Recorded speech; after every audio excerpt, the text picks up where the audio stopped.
Hello, good evening, friends.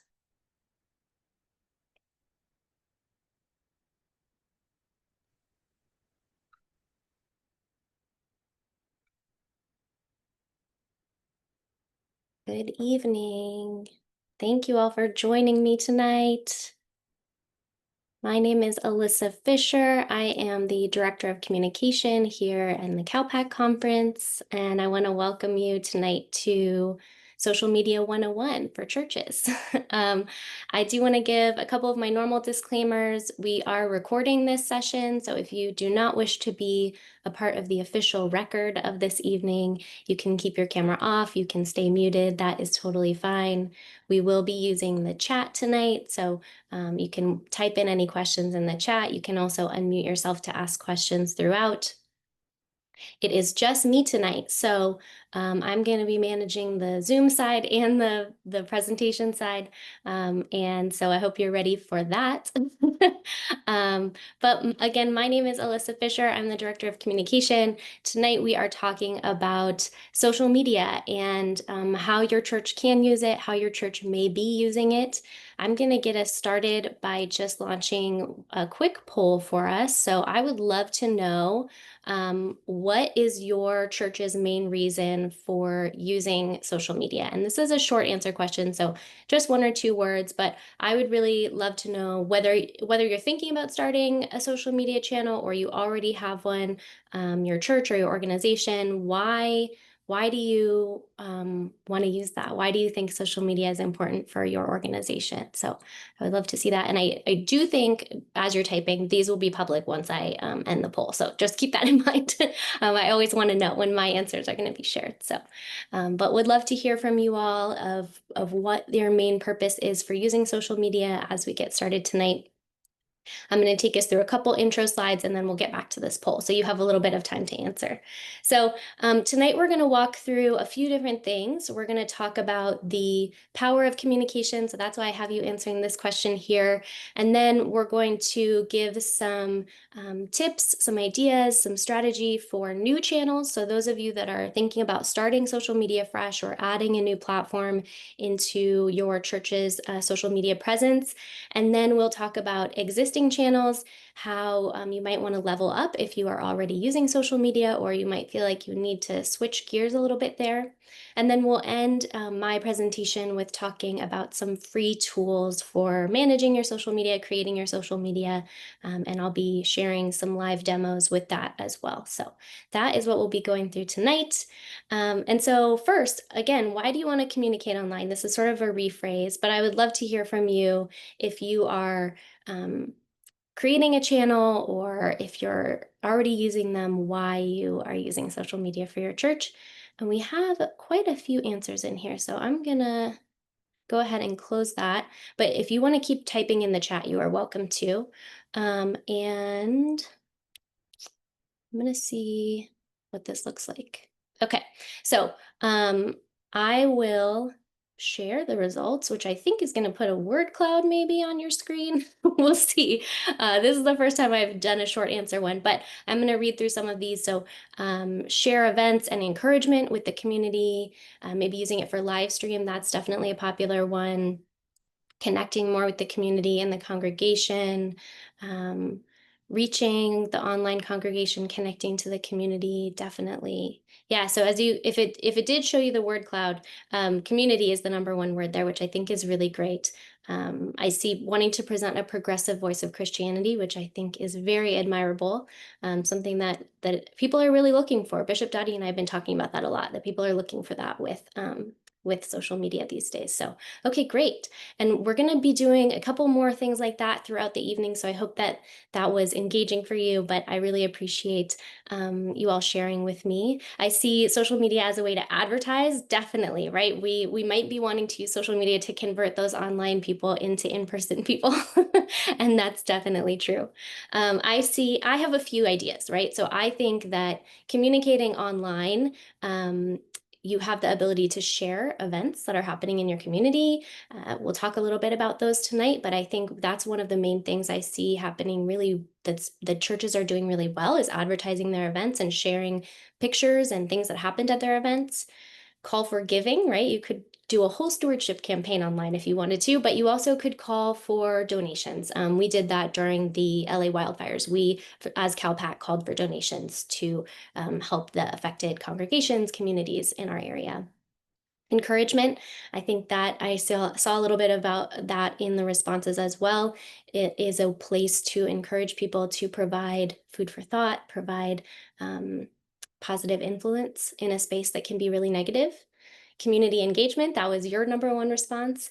And then all of that kind of leads into brand awareness, right? And brand being maybe a dirty word for some people, but just that your church is a brand, your church is an organization, and everything that you post has the opportunity to kind of share about and reinforce what that means to your community and what that means to you. So as we get into new channels, I'm going to ask you another question, which is, what platforms are you using now? So there is an option to say none yet, which I would love to know. You should be able to check as many as you like here, but this is not an exhaustive list, and there is a place for other. So if you do put other, I would love to know in the chat what you're using. But I would love to just know what are you using right now? Give you a couple minutes here. We're getting some good feedback though.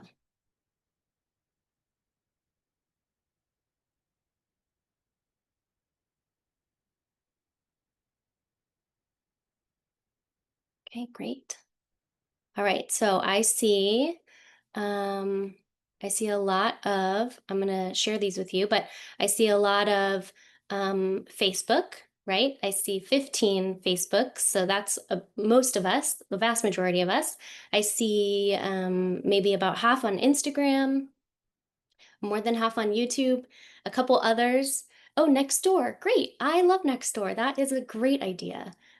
If you're not familiar with Nextdoor, it is a neighborhood app. So it would be very, very targeted to your geographic location, which is really nice. That's great. And then one that is a none so far. So that's great. Awesome. Thank you. Okay, so I'm going to kind of reinforce this for you, right? So one of the questions that I got tonight via email before we ever started was, where do I start? How do I find out what platform I should start with? And so I'm going to say, if you're starting from scratch, pick one, two, or three platforms to start with, which already might sound like a lot. Three might sound like a lot. But this is some data from the Pew Research Center. If you don't know, I have a PhD in media and communication, so this is like my favorite thing to talk about. And so I'm going to dig into some research for a second. But the Pew Research Center published this information. This is from last year, from 2024. And YouTube is the number one platform if we're thinking about social media. And I think a lot of us don't think about it as a social media platform. But hopefully, maybe a lot of you are already streaming there. And so I think, and we'll talk about YouTube quite a bit later in the presentation, but YouTube is something that can be almost a passive content space for you, right? If you're live streaming there every week, that's a place where you're already putting out content every week and that people can see it and people are probably engaging with it. You know, I think a lot of us have a dozen or a couple dozen or 100 or a few hundred viewers on YouTube already. So that's a space where you could really think about ramping up a little bit. And I will share some tips for that. But YouTube, across the survey respondents, has 93% of Gen Z, 94% of millennials, 86% of Gen X, and 65% of plus that, anyone older than that. And that's a really big market share for social media, right? 93% and 94% of people saying that they're using YouTube. This is a really great place for you to put content on. And again, I'll talk about it later, but I just want to reinforce that if you're already live streaming, you're already on social media. So then the next two are, of course, Facebook and Instagram. Some of us might be a little tired of Facebook or might be a little wary of using the Meta platforms. And I do get questions about this. And I think, CalPAC doesn't have an official stance that you should adopt as a church. But what I say is that if you're still reaching your community somewhere and it's still a productive space for you to reach your community, then that is still a place where you should be engaging with them, right? But Facebook's still wildly popular with millennials and Gen X at 78 and 70%, and still, I think, surprisingly popular at 68% with Gen Z. And then Instagram being the next one over. We're going to get a lot of questions, or I get a lot of questions about TikTok. If we're looking at this graph here, TikTok is way down here under Pinterest, and it is at 59% of Gen Z, 40% of millennials. So less than half of millennials are on TikTok, and then goes down from there. So I just want to, this is kind of a reinforcement to say that we're going to talk a lot about Facebook and Instagram tonight, and that's because it's still the two most popular platforms after YouTube, which can have kind of some very different strategies that we'll talk about. So that's it for the data tonight, you all, but thank you for sitting through that with me. Okay, so continuing on to some general best practices, post consistently. This is going to be the record that I play over and over tonight. I don't believe that everyone has to be on social media. I think if you have a really great community engagement plan with other community organizations, you're reaching out in person with your community a lot, and social media feels like something you don't have time for, that's okay. Because it is really important to post consistently. And it's not like a website where you can just put content up and then leave it. You have to post regularly, because if people go to your page and they see, oh, it's August 11th and they haven't posted since June 1st, or they haven't posted since Advent last year, they're not going to follow you. You're not going to be growing your audience that way. So posting consistently is really important. The second piece is multiple authorized users. This is something that's very specific to organizational accounts, something like CalPac, something like your church. You want to always have at least two people that have access to this account, because you might get a new pastor in July 1st next year. You might have transition in your volunteer teams. You might have a transition in your admin, right? And so you want to always have at least two people that have access to this account, so that if someone leaves, then you still have access to it, and you don't have to start over. You don't have to deal with tracking down that pastor that's trying to start at a new church and getting access from them. And then the third thing is engage with others. This has been kind of a number one golden rule of social media since the beginning. And I think that it's something that we forget about a lot, which is you can't just put out content and get followers. I mean, you could, but it would be really great, and it works a lot better if you're commenting on other people, you're following other accounts, you're engaging with other accounts, you're sharing their content, sharing their posts, really seeing it as online community space and not just your broadcast space. So engaging with others is really important. And I have more strategies for each of these as we go through. So, and because I always get this question, I will share the slides after. Okay, so in your first 3 months, you're starting a new platform, right? Maybe you're already on Facebook and you want to add Instagram. Maybe you're on Instagram and you want to add more engagement with YouTube or something like that, right? You're starting something new. There are two things that I think you should focus on in the first few months. Number one is ask yourself, what are the three things that those outside of your community should know about you? Okay, so if you're thinking about somebody who has never been in the doors of your church, what are three things that you would want them to know about you? And then that is your content plan. That is what you should be sharing about consistently and in different ways, right? So if one of them is you host events for the children in your community, right? Maybe you just had a VBS. Maybe you have a trunk or treat coming up. Maybe you maybe you do like special Advent, live nativity, right? If you're consistently posting about those types of events, then that's the one of those three things that people should know about you. Maybe you make time in your service every week for children. You have a children's message in your service every week. So that's something that's super easy. If you're already live streaming, you just cut that clip and post that on your social media every week. That just shows we prioritize kids in our service. Or maybe you have a food ministry, right? You have a hot food ministry or a food pantry ministry. You can share about incoming donations to that. You can share about the volunteers that run that ministry. You can talk about how many clients you served that week. And you can do all of that without sharing, sensitive information about the people that you're serving. But what are the three things about your community that people would want to know, or that you would want people to know? And then that's what you should post about. And then the second thing I want you to think about is, how can your audience engage with this content, right? So every post can have something like, share your favorite thing about our service, right? Or what was your favorite summer activity that you did? And so you can ask for comments. You could ask for people to send you a message to follow up on something.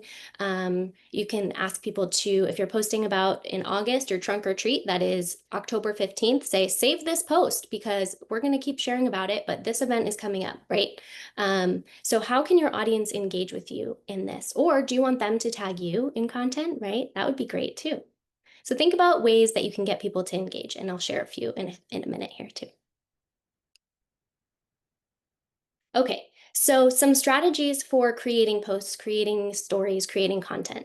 Again, post regularly, be uniquely you, right? So I see, I see a lot of organizations, and I've done this before too, right? You want to share inspirational messages, and so you create a text post in Canva with a Bible verse, which is so great. But any church can do that. And so, what did your pastor say this week about that Bible verse? Because that's uniquely you, that's unique to your organization.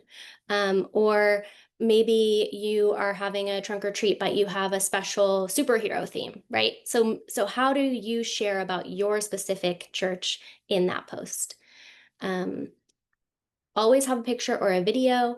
It is okay to have like a text post, but maybe put it over a photo.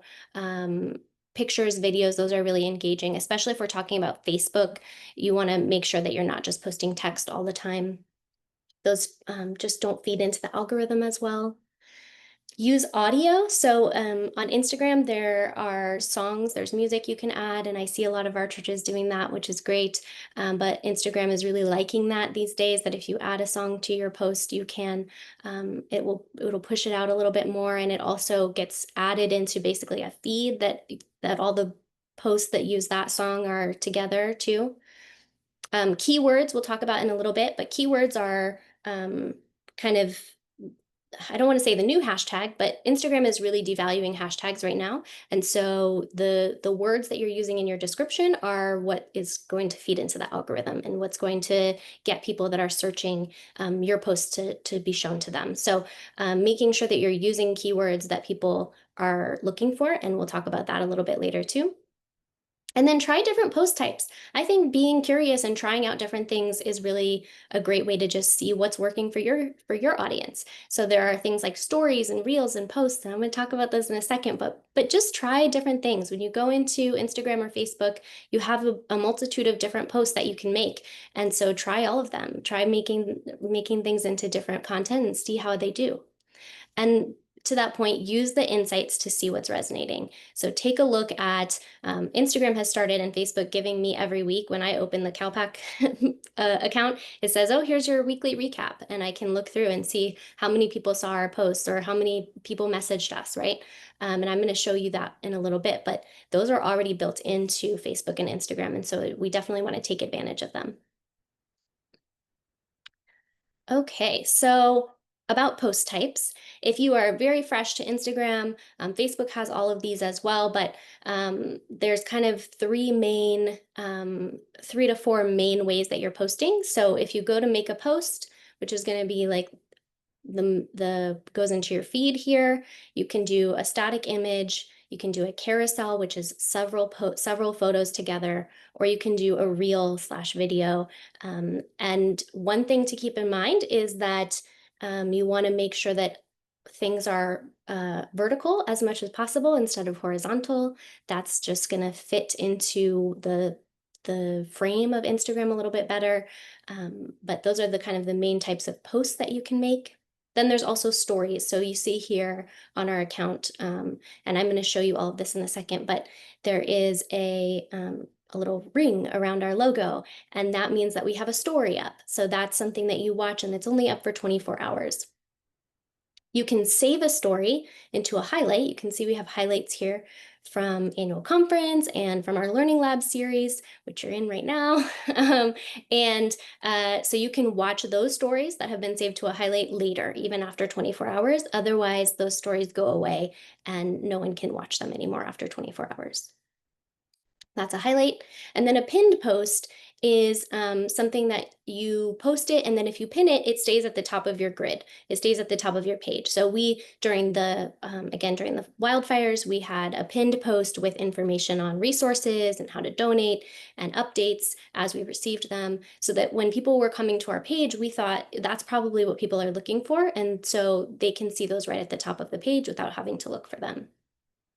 I'm going to switch over really quick to our Instagram so that I can show you really quickly how that works.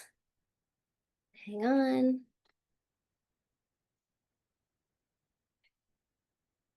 Okay, so here is our account. And so if I click on here, I can watch our stories from today. And I'm on desktop, so obviously it looks a little bit different, but this is what you would see too on a phone.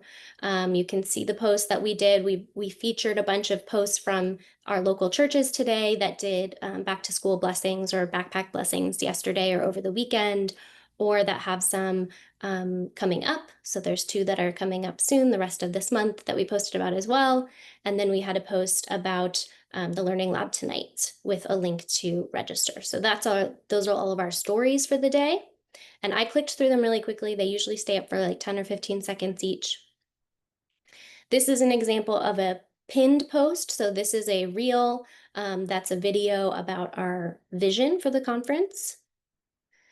And then an example of a carousel post. This is from last week. So this is a series of photos. We made this post in Canva and added the text to the photos, and then you upload them. You select multiple pictures to be able to upload them. And then an example of just a static photo. This is just the one photo. Again, we created this in Canva, but it was uploaded to Instagram as its own single photo. And I think that's it, right? We have a bunch of reels right now because those are doing pretty well. So that's an overview of how the posts work on Instagram. And they, again, all of these can also be put on Facebook. So you can have stories on Facebook, you can have reels, you can have carousel. Well, carousel posts get put as multiple photos. And then you can have static images as well. And then the only difference on Facebook is you can then also have those just text posts as well. All right. I'm looking in the chat to make sure I'm not missing questions, but if you have questions, you can put them in the chat as well. Okay, so some interactive strategies for getting your audience to engage with you. On stories, you can have a poll. You can also do this in a post. So you can ask a question and set set answers that people can choose from. I think just two or three. But so people can vote on that, and then it's open for I think I'm testing myself here. It's open for a couple days and then it closes, and then it'll actually tell you if you voted, hey, the results are in for that, and it'll give you a little notification. So that's nice. So polls are great. If it's on a post, it stays up more than 24 hours, but a story again. Maya, great question. I will get to that in a second. So the polls are great. Collaborate and tag. Those are two actually different things. On Instagram, you can add, when you're creating the post, you can go to tag. You can invite someone to be a collaborator, which means it actually posts it out to all of their followers as well. And so we get local churches inviting us to be collaborators on posts. And I think that's really great because we love sharing what our local churches are doing anyway, and so we're happy to have that on our posts, our feed as well. But if you tag someone, it goes to a tagged section of their Instagram, and so people can see that they were tagged in that, and you can go to that section and see that. Features and takeovers with multiple voices. I love this. I think it's really important in your community to share from multiple people. And so at the conference office, we have two people that are running our social media, myself and our digital community engagement specialist. But I think that we also, Bishop Dottie has access to everything. She posts sometimes. We post on behalf of other people that have submitted things. And then I also just love to see members of your congregation taking over for a day or something like that, right? There are multiple ways to feature other voices, and it could mean giving them actual access to the account with the login, or it could mean having them submit the post to you and you just post them manually for them. Comment and follow, I talked a little bit about this, but I just want to reiterate that engaging with other people on social media as your church is really important. So, in whether that's commenting on like our conference accounts, the United Methodist Church accounts, other churches' accounts, doesn't have to mean, following and commenting on your individual community members. Uh, I know that can be kind of a boundaries thing, but it's, I think, engaging with your community, other community organizations, right? So we went to an event at the beginning of this year that was hosted by the Tustin Community Center. And so we were tagging them and engaging with them on Instagram as kind of two organizations talking to each other, right? And then how to share this with your community, right? Definitely put your links to your social media on your website, but also putting QR codes to scan that then go directly to your account in the pre-service slides, in your bulletin, in your newsletter. You can just put a link if it's an e-newsletter, but links and QR codes are really helpful for getting people to go to your accounts and follow you. Okay, so there was a question in the chat about linking the platforms so that you can post once and it goes to all of the different platforms. Absolutely. So Facebook and Instagram are really well interconnected, and you can definitely connect those so that every time you post on one, it goes to the other one. I tend to prefer, well, I do have our stories set up to go automatically to Facebook, but I tend to prefer to choose to manually share across or to just double post. You can also, there are several different platform options, which are going to be part of the free tools section that I talk about near the end, that give you the opportunity to create posts that will then kind of automatically post to all the different platforms. And you can also optimize them for each platform as well before they post, but you're just creating it one time and then sending it out there. So yes, there are ways to link, and we'll talk about those in a little bit with the free tools. Okay, so in general, if you're starting a new channel, I encourage you to be clear about your brand, be clear about who you are as a church, be clear about who is in your community and who you are engaging with and who you want to reach, and be consistent, as I keep saying, and then be curious. Don't be afraid to try something, right? If Instagram comes out with a new feature tomorrow, and I really suggest that you try it, right? Test it out, see how it works, see if it is something that people are engaging with, see if it's something that you like creating, and also create what feels right to you, or what feels the least, I guess, impeding to your day, right? We all have a limited amount of resources, whether that resource is time or money or people. And if creating a bunch of reels is really labor intensive for you, then don't do that. um, Focus on the posts, right? Focus on Instagram. Focus on, taking a photo once a week at your service and posting that once a week. I think there are ways to scale this to work for almost anyone. And so I want to reinforce that this is something that can be a really great tool, but you do not have to put a ton of time into it, and you don't have to do everything I just said. Figure out what works for you and drop the rest. Amy has a great suggestion in the chat about using later.com to schedule, and says that it's much easier than the Facebook scheduler, which we will talk about. And there is a little cost to that, but I think we're going to talk about a couple other free options tonight as well. So if you're looking into something that you can kind of set aside maybe an hour once a week to schedule a few posts, then that would be something, we'll talk about a few tools for that as well. Okay, so if you have an existing channel, I'm going to ask you now to put in the chat, because there wasn't a great option for the polls in Zoom to do that. But what is working well for you if you're using social media already? And what is it that you want to change? Or what are you looking to maybe level up? Why'd you join us tonight? If you're just wanting to hear some tips, that's totally fine. But I would love to hear from you. What's working well for your organization, for your channels, and what do you want to change?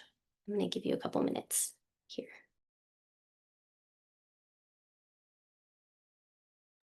And if you don't want to type out, you're welcome to unmute yourself and share as well.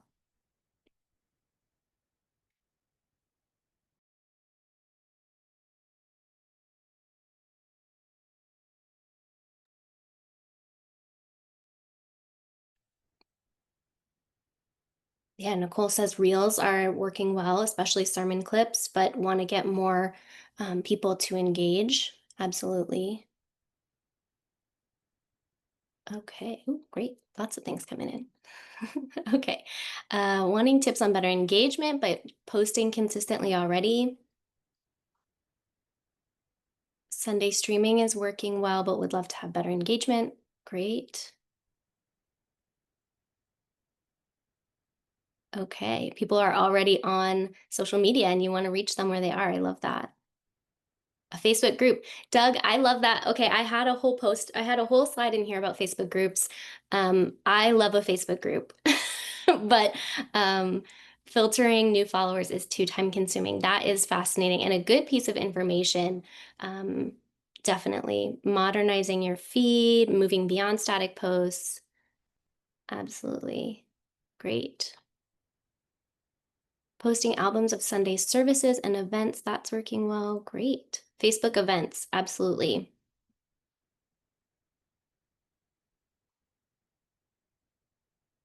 Absolutely. You can definitely click on YouTube. Okay, awesome. These are really great. And I hope that one thing that I hope we're building tonight too is sharing ideas. So if again, people are already posting great ideas in the chat. If you have something that is working, a tool or a type of post or something that you think that you've seen good feedback on that you think other people could adopt, definitely please share that. Connecting YouTube attendees. Oh, avoiding trolls in the chat is such a struggle. I feel that. Doug, it sounds like if you're dealing with filtering people in your Facebook group and trolls in your chat, you must have a pretty good audience to begin with to be attracting the trolls. But that's good. Okay. Wow, that's great, Doug. Okay, so if you are looking to level up what you're already doing, here's kind of an overall tip for you, which is I want you to focus on strategy. Okay, and so I want you to identify, build, and evaluate a strategy. So, identifying. So, first, you need to kind of take stock of what you're doing and what you have. So, who is your existing audience? We're not all going to have 17,000 followers like Doug, but you might have your solid 30 that watch your YouTube every week, right?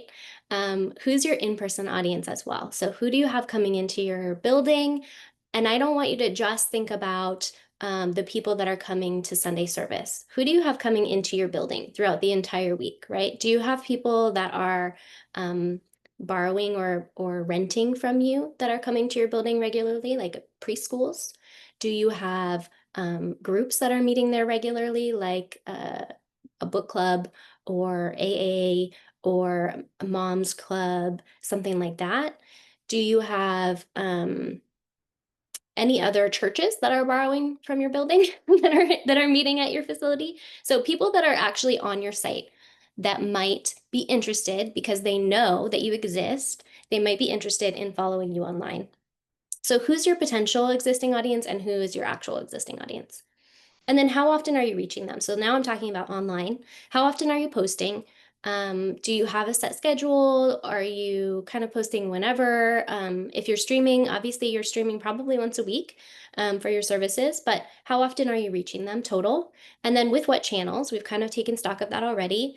And then what is your goal in communicating? And we've kind of taken stock of that already, right? So a lot of you, most of you said some sort of community building.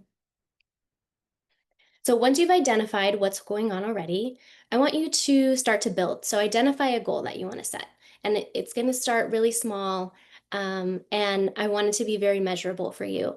So I love a good qualitative, you know, just a vibes check, but I want us to set some big or small numbers goals as well. So do you want to grow your audience?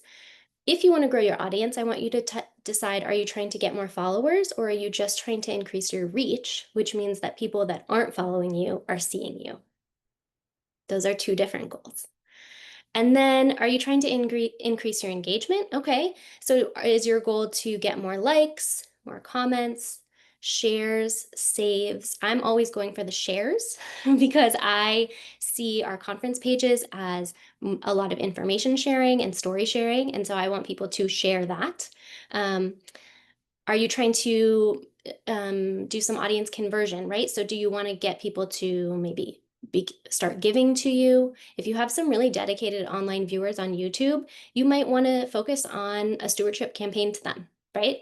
Um, or are you trying to bring those online people in person to something? Even if it's not to Sunday, are you trying to say, okay, we're going to be doing an Advent Bible study at the end of the year, or we have a trunk or treat coming up, and we would really love to get those online viewers to come to our trunk or treat, right? So think about what your goal might be. And then we're going to talk about how could we achieve that goal. So here's some free options, okay? Because I think that when we think about social media and we think about needing to grow, we often think we're gonna have to throw money at this. So here's some free options. Post more regularly, post at active times. And I'm going to show you, or I'm going to try to show you how to see this. But if you're using Facebook or Instagram, it will show you the active times of your audience. And so you can then start either scheduling or posting manually at those times. So switch to posting at active times.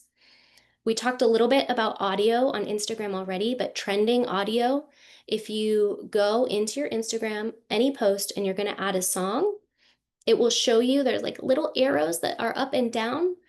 If you pick one that's going up, it's trending. So um, if you pick something that's being used regularly, again, you're going to be put into the face of more people.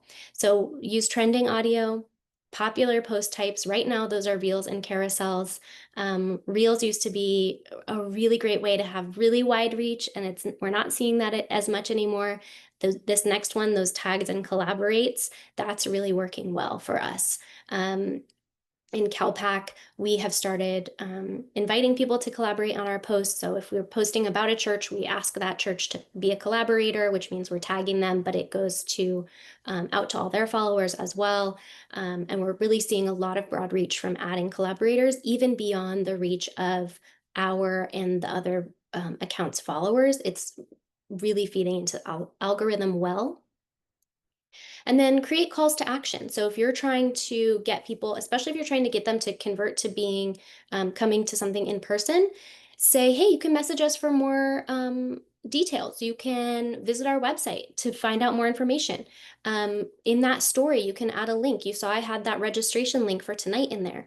Add the link on your story so that people can register for that event if they need to, or visit your website from there.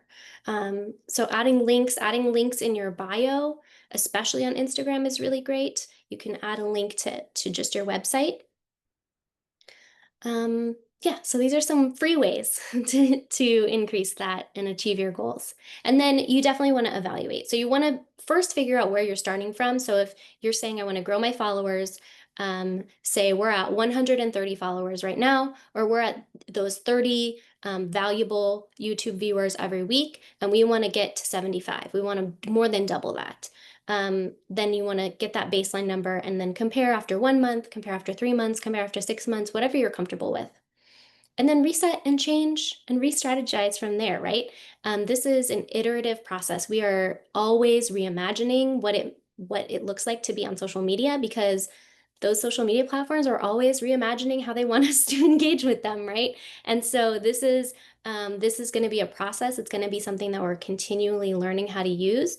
But the good news is that there are a lot of tools built in, and some free external tools that we can use to help us evaluate and strategize as well. So that's my strategy plan for you all.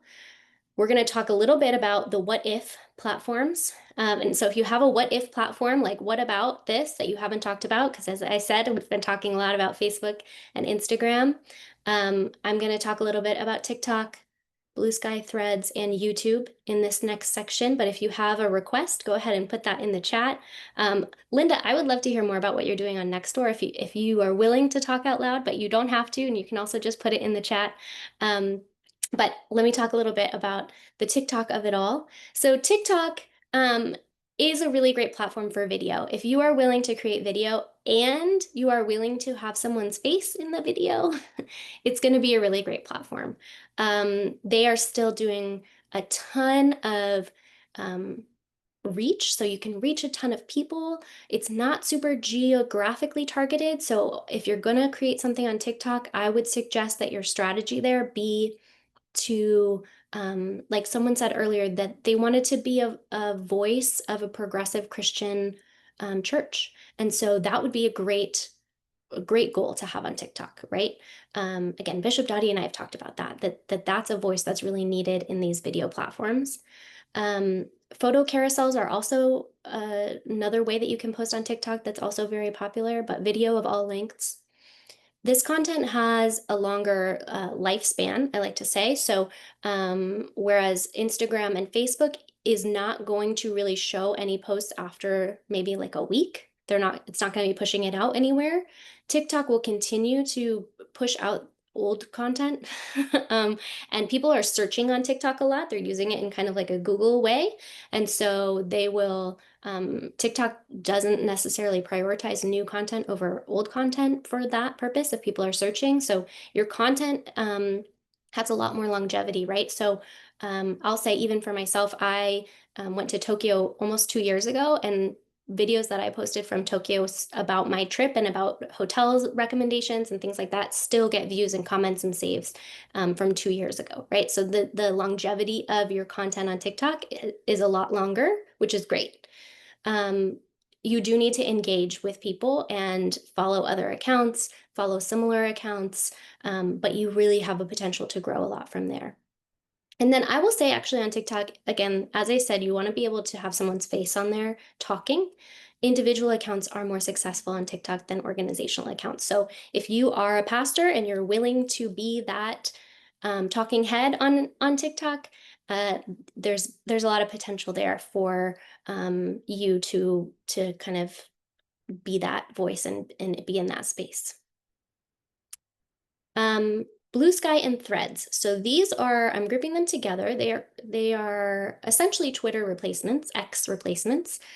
So they are text first posts for the most part, although they do have some video and photo capabilities that are kind of emerging. But Threads is integrated in that Meta platform with Instagram and Facebook. I'll say my personal experience, or my personal just from watching, has been that the conversations are pretty divisive. People post a lot just to get that gut reaction from people, to get attention, and they're not necessarily posting to engage with a community. Blue Sky is being used kind of as an alternative to Meta, an alternative social media right now, but I do think that it's gaining popularity. But again, it's kind of a text first platform with some photo and video capabilities. The reason I'm kind of putting all of these at the end is CalPac is not on any of, we have some placeholder accounts, but we're not actively posting on any of these. So I don't have, from an organizational standpoint, that experience to share with you. So if you are interested or you are using these platforms, feel free to share in the chat about that, or unmute yourself to do that. Okay, and then YouTube. So we talked at the beginning, YouTube has this huge market share, right? Over 90% from Gen Z and millennials, and even that 80 and 70 something percent from Gen X and older. And so if you're already live streaming and you can add YouTube, if you're not live streaming to YouTube, do that. That's an easy add-in. I know that it's especially because Facebook is archiving or getting rid of lives after a certain amount of time now. That doesn't happen on YouTube. So YouTube is a great platform for live streaming. You can post video of all lengths, right?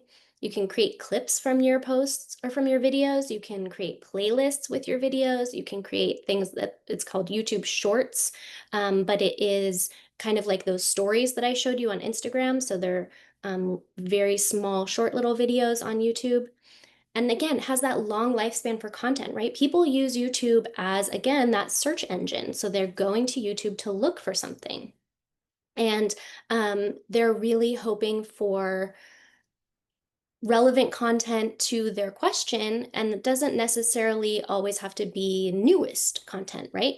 And so I would just like to say, I think YouTube, if you're already putting your video or you're able to quickly or easily add your sermon streams on there, you can create clips, you can create other videos, you can create topical playlists with all of the content that you're already putting there. And it can be kind of this passive platform for you where you can really reach a lot of people, but it can also be engaging, right? Doug has a question. Is YouTube prioritizing shorts still? I wouldn't say they are prioritizing them anymore. They're not necessarily like pushing them in that way, but they are still there. And I think they're still kind of trying to make them happen, but they're not pushing them out. They were getting a lot of views for a while because YouTube was really pushing them out, but I don't think they're doing that quite as much anymore. Okay, so free social media tools. I do want to say there's a question in the chat about Substack. So Substack is a blogging platform that's kind of like an e-newsletter blogging platform. So you follow people, you can engage with them, you can repost, and there's a lot of what we would call native engagement on the Substack app or on the website, but you also can send your posts directly to people's inboxes. I think Substack is great if you're doing long form kind of writing of any kind. It would be really great if you wanted to reuse like your sermon content and put that into a blog every week. That could be great. But yeah, if you're using Substack, if you can jump in the chat and just share how you're using it or what you're using it for, that would be awesome. We'd love to hear from you. Okay, free social media tools. I'm going to talk about all of them and then I'm going to show you some of them. So free design and planning support and scheduling and posting support, Canva for nonprofits. If you are not yet using Canva for nonprofits, everyone that has a tax-exempt tax ID is eligible for this. And I will put the link in the chat in just a moment for how to apply for it. But basically, Canva has a free part, but then if you're a nonprofit, you get their Pro Teams account for free. And so that gives you access to create things like brand kits, have access to all of their pro tools in their platform, and then gives you access to things like their social media scheduling platform, which I'm going to demonstrate for you in a minute. Free analytics, I have talked a little bit about Meta Business Suite and the native insights that are on some of these platforms already. I'll show you the Meta Business Suite in just a second. And there's also free keyword tools. So SEMrush is one that I use. This, you do have to create an account to use this, but it is free. And then there is a paid version. I do not have that. But SEMrush is great for identifying keywords. So if you're writing your captions and you're wanting to know, is trunk or treat the right word to use, then we're going to do a search and figure that out for you, right? But you can use SEMrush. Also, Google Trends is a site that will show you trending keywords as well. Just if you're trying to grow your reach, make sure that you're using those words that are popular. And it might give you ideas of how to rephrase things as well. That's kind of my point there and what I use it for. And then free posting and monitoring tools. Again, I think someone posted about later.com, and then that's a nominal fee site. Buffer, you can have up to 5 accounts added for free. And that's where you can create posts on that one site and post them out to a bunch of different platforms, Facebook, Instagram, but also X, also I think Threads, Blue Sky, TikTok even, I think. And then Hootsuite has a similar free level as well. So both of those have paid, but they do have free options. Okay, let me switch over to showing you. Where did that go? Oh, here it is. Okay. So I'm going to start out by showing you, this is Canva's scheduler. Okay, so content planner, really. Um, they will kind of have some suggestions for you. International Youth Day is happening tomorrow. International Left-Handers Day. If you want to start posting about all the different holidays, but you can connect your social accounts here. We do not have them connected just because I use the Meta Business Suite since we're only on Facebook and Instagram right now. But you can connect a variety of accounts here to be able to create and schedule posts right in Canva. So I think Canva, if you're just going to take one tool, this is the one that you should use. And let me put here's the link for Canva for nonprofits in case you need it. This is where you start to apply. So this is your content planning tool. You would just click a button here and you can choose from things you've already created or choose from a template. These are Canva created or other user created templates that you can then customize for your organization, your event, whatever you want to post. So you can see here, I could just pick something. So like last week we posted this. So I'd need to connect my account here, but basically I would just choose this and then schedule it right here in Canva and it will post it for me. Once you have this Canva, I want to show you the brand kit.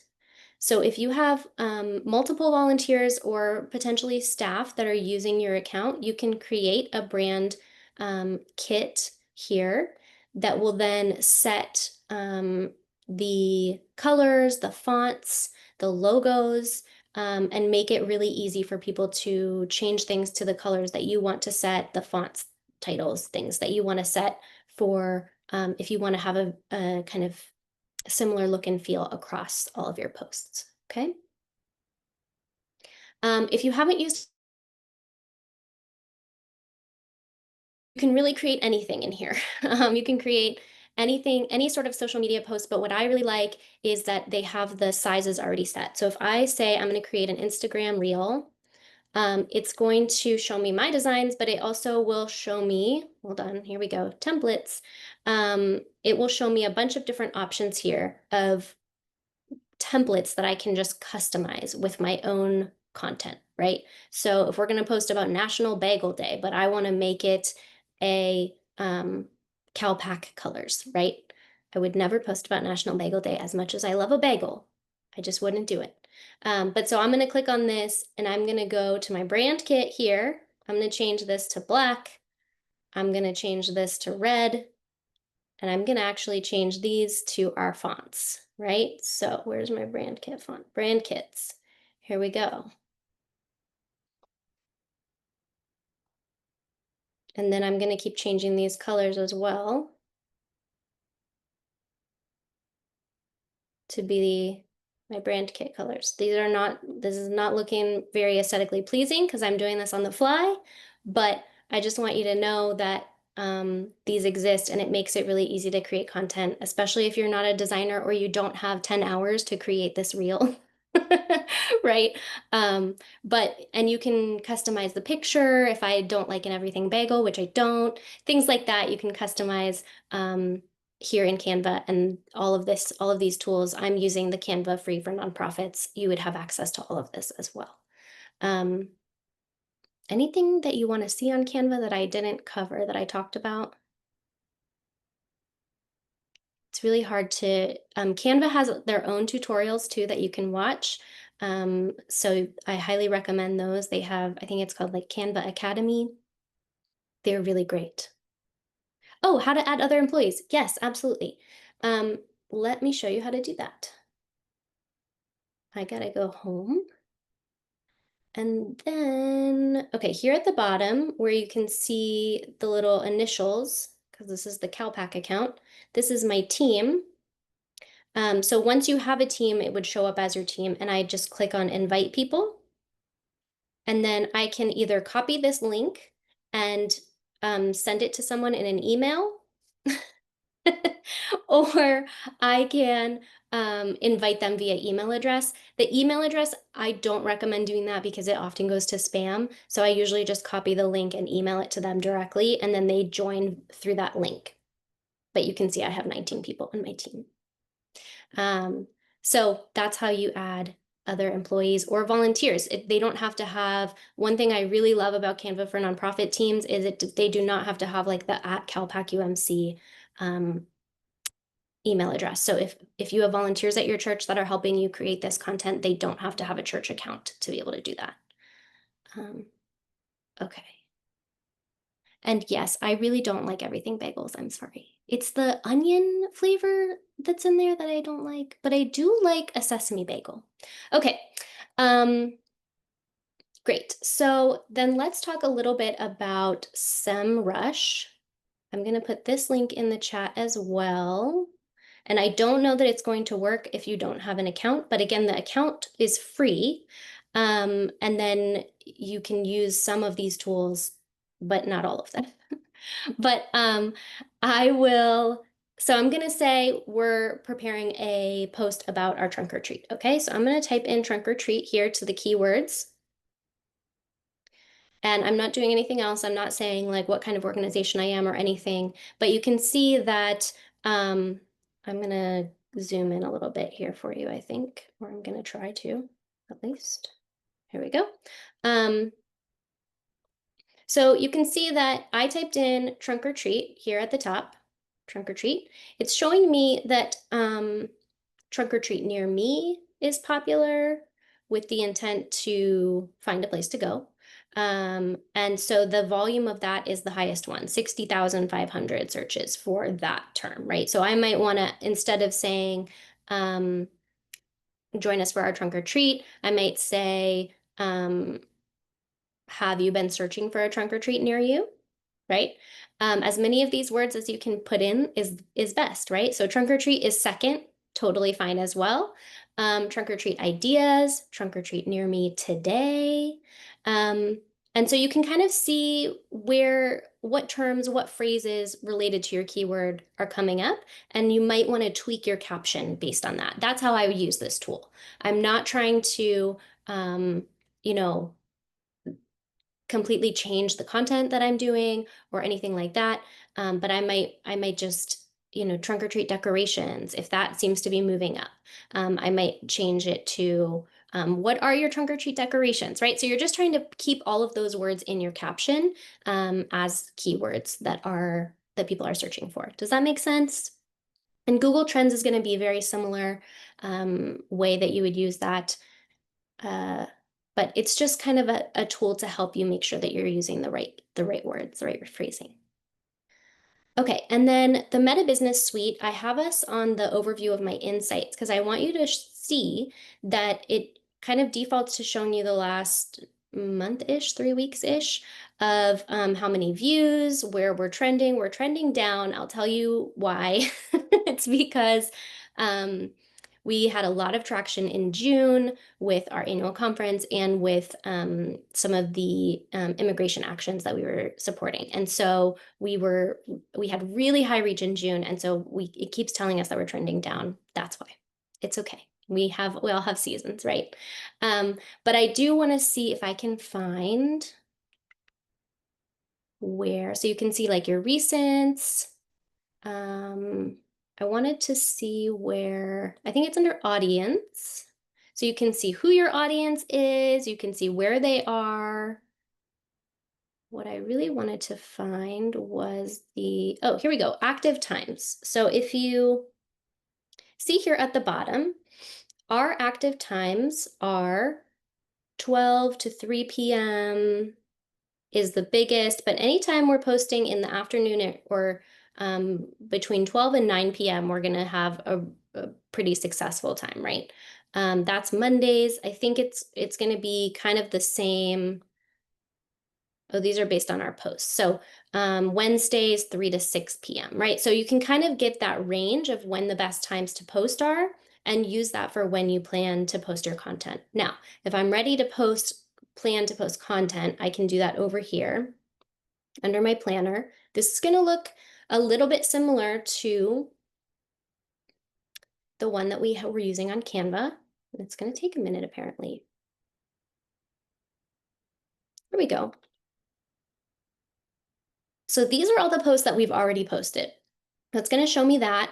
And then if I want to create something, So you can see um, right now it's actually bringing into here, hey, we recommend that you post at 5 p.m. on Facebook on Sunday or 8 p.m. on Instagram, right? We recommend that you post at 2 p.m. on Friday. And these are really, they're great tools if you're just starting out because they really are walking you through a lot of this stuff. But you can create a post from here just by clicking on this. I can schedule a post, a story, a reel. I can create a post up here as well. And I can decide once I get in here, it's going to default to posting to both my Instagram and my Facebook accounts. I can remove that or I can check it. And then I can also customize the descript or the caption for each one. So that's where, like for my case, because on Facebook you can put a link in the caption, I put the link right there. On Instagram, I always say, for more information, visit our website at www.calpacumc.org.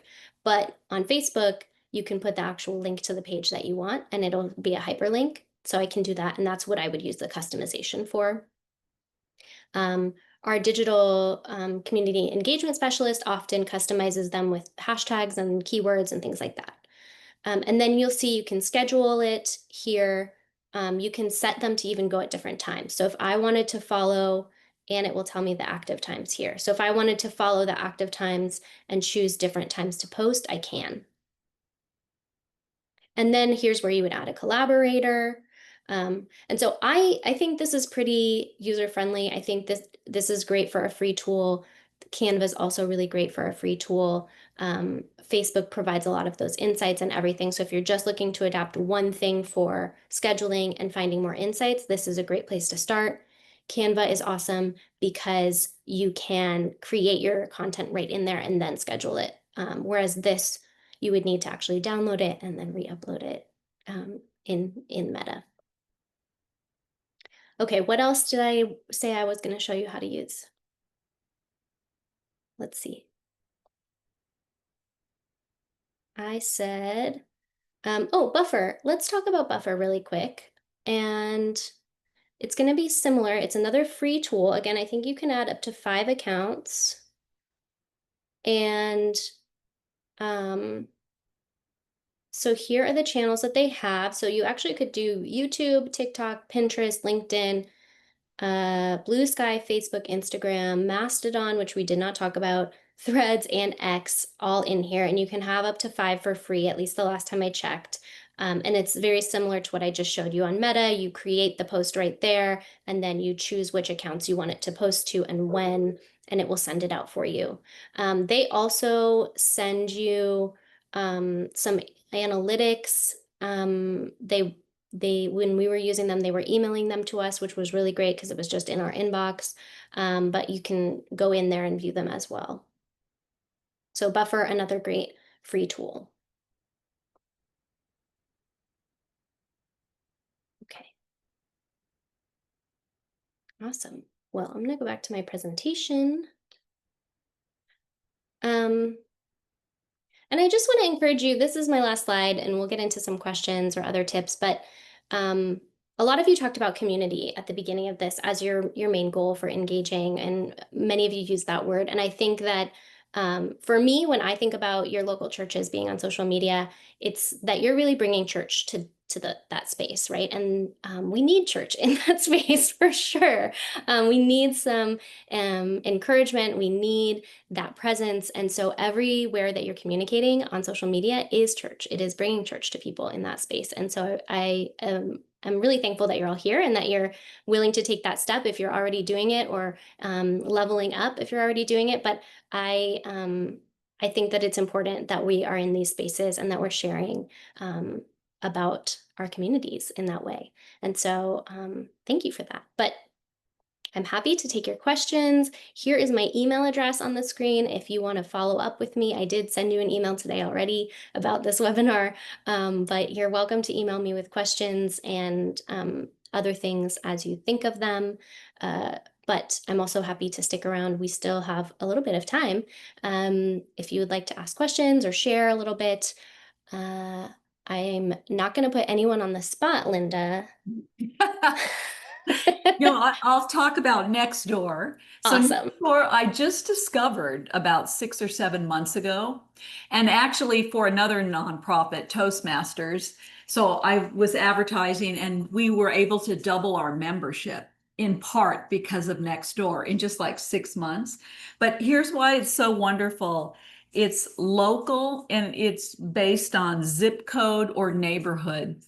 So it's truly local to the community. It's free. And we know that people who are on it are nearby us, where sometimes with Facebook and other sites, you don't know where they're coming in from. But for Nextdoor, it's specific to your neighborhood. So it's just been great. I mean, I get feedback on my posts and it brings people in. So I just wanted to make sure I mentioned it because a lot of people don't Yeah, know about it. absolutely. And it's been good, not just for church site, but we advertise on there for our thrift store, other things going on at the church. And it's like, well, I just can't believe I didn't know about this before.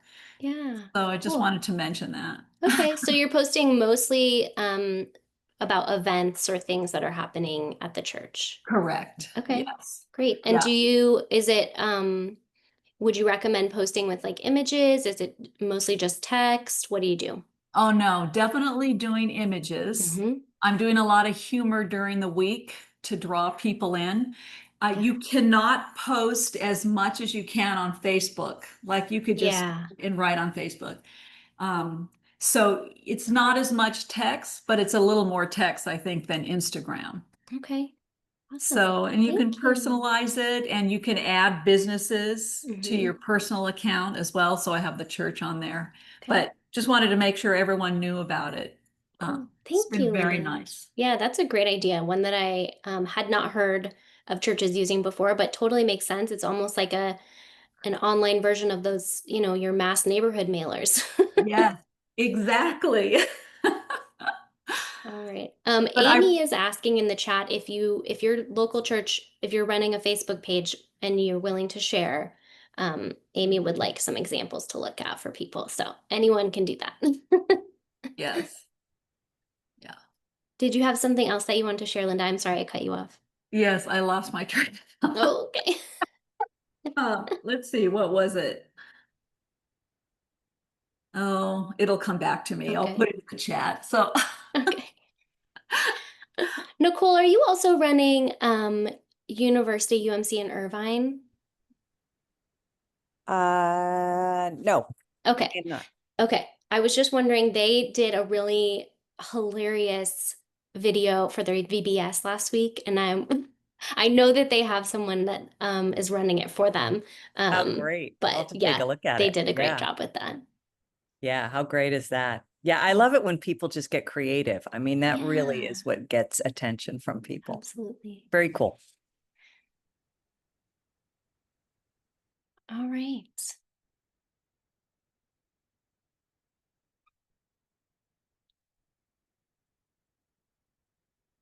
Great. Well, if anyone still has questions, I'm happy to stick around and answer them. Or if you want to keep sharing ideas in the chat, I'm happy to leave it open for that as well. But that's the end of my presentation. So I also want to let you know that you're welcome to move on with your evening if you'd like to as well. And I thank you so much all for coming. I hope that you found this helpful and enlightening. And I loved hearing your ideas and tips and tricks as well. So thank you. Alyssa, thank you. This was just basic enough. I loved Good. it. It was just the right amount of information. So I wanted to Good. thank you very much for this. Awesome. Awesome. Thank you so much.